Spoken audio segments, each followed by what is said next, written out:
Okay guys, so we are officially back on Genshin Impact and we are actually in Inazuma. So our first video for this series is actually going to be how to beat the Pyro Hypostasis.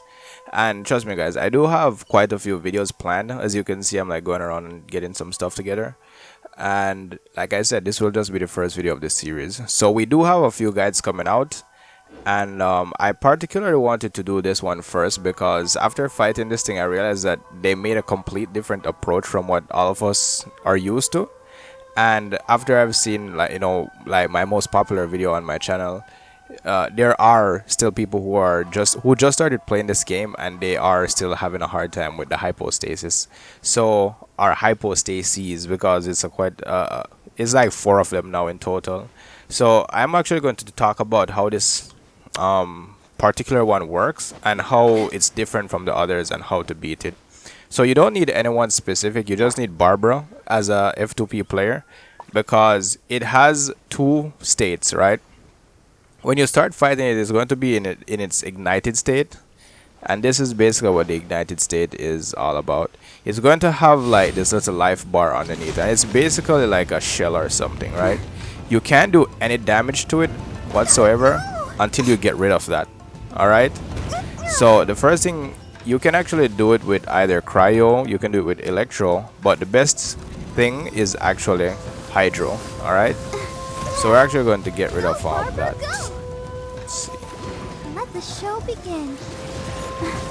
Yeah, it will just continue attacking you when it's actually in this ignited state, and that's the main reason why you need to get rid of it as fast as you can.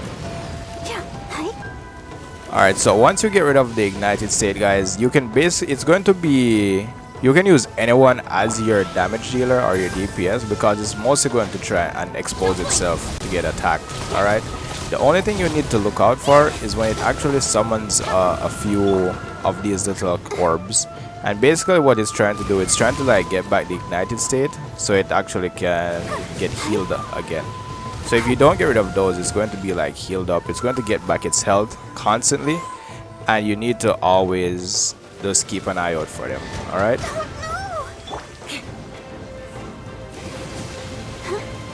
also you see that it got back the shell.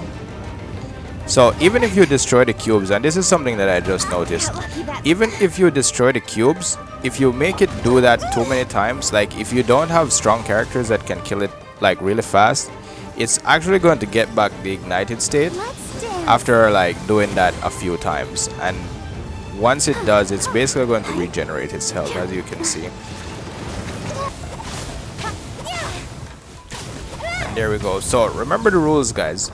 Always get rid of the ignited state. When you get rid of the ignited state, you need to constantly stop it from getting back into the ignited state, alright? Because if it does, it's going to regenerate its health. And you need to learn how to beat this hypostasis very quickly before they actually start giving us events with it, because we are going to get events with it. And let's say, for example, if they bring back the hypostasis challenges, it's going to be really extremely difficult to fight it, and I can guarantee you guys that at some point they just might put it in the spiral abyss. Alright, so that is the end of this video, guys. Thank you all for stopping by, and do have a great day. Alright.